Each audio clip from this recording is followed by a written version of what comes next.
দুপুরে রান্নাবান্না করে বসেছিলাম, তো হঠাৎ করে মাথায় এলো তোমাদের সাথে আমি কি রান্না করেছি সেগুলোর একটা থালি তৈরি করে তোমাদের সাথে শেয়ার করি।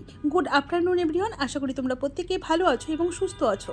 তো চলো আমি থালিটা সাজিয়ে নিই। তো প্রথমেই দেখো একটা থালা নিয়েছি, আর থালার মধ্যে বেড়ে নিচ্ছি গরম গরম ধোয়া ওঠা ভাত। বাঙালিদের ভাত তো লাগবেই, আর ভাতটা একটু ধোয়া ওঠা গরম হলেই বেশি ভালো হয়।